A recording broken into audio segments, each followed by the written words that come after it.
It's a fail. This is the day 19 of interval run and fail. Isasali ko to, ipopost ko tong video na to na nag-fail ako mag-interval run.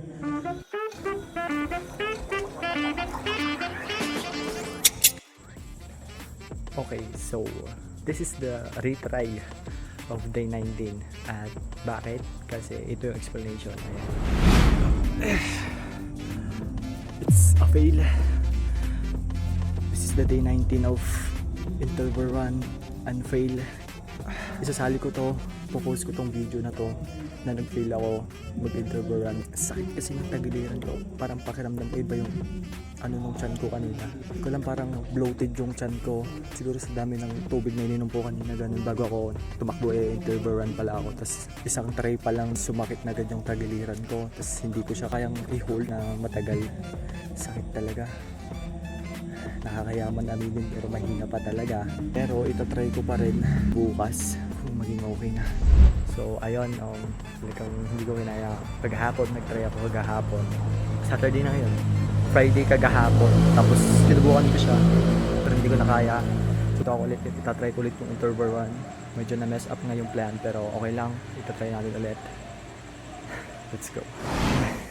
Sana yun. Sana kaya. Lima pa. Pangalawa yun nun. Okay pa rin naman. Di ba sumasakit yung tagaliran ko? Thank you Lord. Apat pa.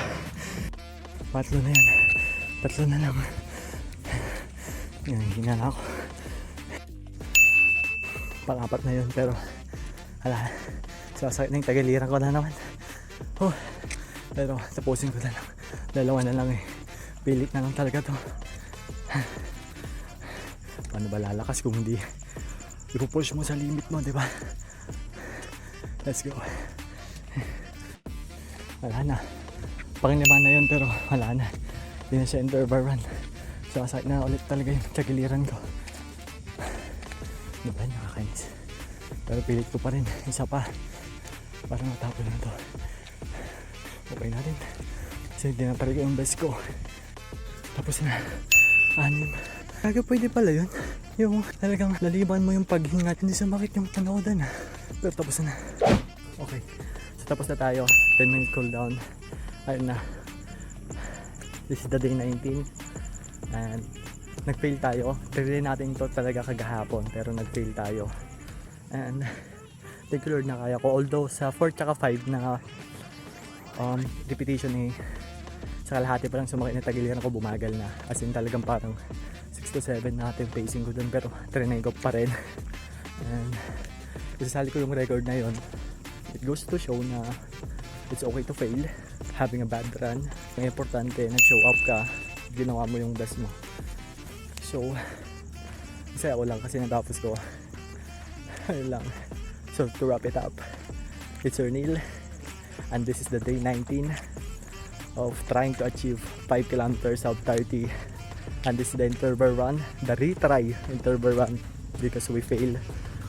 Kagahapon. We fail. And it's okay. It's your Neil again. Reminding you, memento mori. Ito yung dahilan kung ba't ko ginagawa tong bagay na to. At sana kayo din.